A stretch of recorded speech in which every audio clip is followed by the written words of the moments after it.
नमस्कार. आजच्या या विशेष माहितीपटात आपण महाराष्ट्रातल्या एका अशा ऐतिहासिक आणि दुर्लक्षित रत्नाची सफर करणार आहोत, जे एका अत्यंत सामान्य घराच्या रूपात लपलेलं आहे. विचार करा, वरवर पाहता एखादा अगदी साधंसं घर, पण त्याच्या आत चक्क एक मोठा प्राचीन इतिहास दडलेला असेल कर. असं एखादं मंदिर असू शकतं का, जिथे द्रौपदी 5 पांडवांपासून दूर एका वेगळ्या आणि गुप्त खोलीत विश्रांती घेत आहे? ऐकायला थोडं नवल वाटतं ना, पण हो, असंच एक अतिशय दुर्मिळ आणि गूढ पौराणिक रहस्य आज आपण उलगडणार आहोत. हे खरंच खूप कुतूहल निर्माण करणारं आहे. आणि तुम्हाला माहिती आहे का, या ठिकाणाची दुर्मिळता इतकी आहे की संपूर्ण भारतात अशी विशिष्ट रचना असलेली आणि 5 पांडव व द्रौपदीच्या अशा प्रकारे दर्शन घडवणारी फक्त 2च मंदिरं आहेत. होय, फक्त 2. एक आहे राजधानी दिल्लीत आणि दुसरं थेट आपल्या महाराष्ट्रात. आता तुमच्या मनात साहजिकच प्रश्न आला असेल की हे ठिकाण नेमकं आहे तरी कुठे? तर हे दडलंय पुणे जिल्ह्याच्या मावळ तालुक्यात. जुन्या मुंबई-पुणे महामार्गावरून जाताना पुण्यापासून अवघ्या 40 किलोमीटर अंतरावर असलेल्या तळेगाव दाभाडे या शहरात हे ऐतिहासिक स्थळ वसलेलं आहे. चला तर मग आपण तिथे पोहोचलोय अशी कल्पना करूया. बाहेरून पाहिल्यावर हे एखाद्या दगडी जत्रावर असलेलं अत्यंत साधं घरच वाटतं. 5-6 दगडी पायऱ्या चढून गेल्यावर एक लहानसा पूर्वेकडे तोंड केलेला दरवाजा दिसतो. बाहेरचं हे सामान्य रूप आतल्या पौराणिक चमत्काराला किती बेमालूमपणे लपून ठेवतं हे आत गेल्यावरच समजतं. मंदिरात प्रवेश केल्यावर सगळ्यात आधी दर्शन होतं ते बसलेल्या पांडवांचं. त्या छोट्याशा दरवाजातून आत पाऊल ठेवताच समोरचं दृश्य थक्क करणारं असतं. एका सरळ रेषेत खांद्याला खांदा लावून बसलेल्या 5 पांडवांच्या भव्य मूर्ती आपलं लक्ष वेधून घेतात.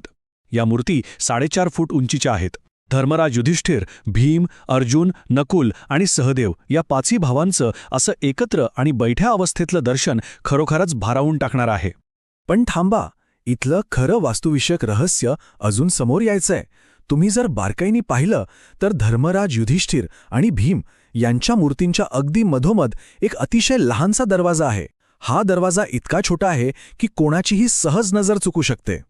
आणि यात छोट्या दरवाजामागे दडलीये द्रौपदीची ती गुप्त खोली. त्या दरवाजातून आपण आतल्या एकांत खोलीत डोकावतो तेव्हा एक वेगळंच आणि विलक्षण जग समोर येतं. इथे द्रौपदीची मूर्ती एका कुशीवर निजलेल्या म्हणजे शांत झोपलेल्या अवस्थेत आहे. एका छोट्याशा दगडी चौताऱ्यावर ती विश्रांती घेत असल्याचं यातून अतिशय सुंदररित्या साकारण्यात आले. या मूर्तीशी जोडलेली एक अद्भुत आख्यायिका सांगितली जाते. असं म्हणतात की द्रौपदी चमत्कारिकरित्या दर 6 महिन्यांनी तिची झोपण्याची दिशा बदलते. होय, 6 महिने ती पूर्वेकडे तर उरलेले 6 महिने पश्चिमेकडे तोंड करून विश्रांती घेते, अशी इथली प्रबळ लोककथा आहे. आता या वास्तूचा थेट संबंध जोडतो तो महाभारतातील वनवासाच्या कथांशी. स्थानिक आख्यायिकानुसार पांडवासाचा खडतर काळ भोगत असताना पांडव फिरत फिरत तळेगावच्या या परिसरात आले होते. प्रवासाने प्रचंड थकलेल्या द्रौपदीला थोडी विश्रांती मिळावी म्हणून खुद्द पांडवांनीच हे ठिकाण उभारलं होतं. विचार करा, हजारो वर्षांपूर्वीचा हा इतिहास आज या साध्याशा घरात जिवंत आहे. आणखी एक अत्यंत महत्त्वाची गोष्ट, महाभारतातली ती प्रसिद्ध कथा तुम्हाला नक्कीच आठवत असेल, जिथे द्रौपदीने थाळीत उरलेल्या अन्नाच्या एका शितावर भगवान श्रीकृष्णाला तृप्त केलं होतं आणि त्यामुळे दुर्वास ऋषी आणि त्यांच्या शिष्यांचीही भूक शमली होती. असं मानलं जातं की एकाच शिताने सर्वांची भूक भागवण्याचा तो चमत्कार याच ठिकाणी घडला होता. आहे ना आश्चर्यकारक?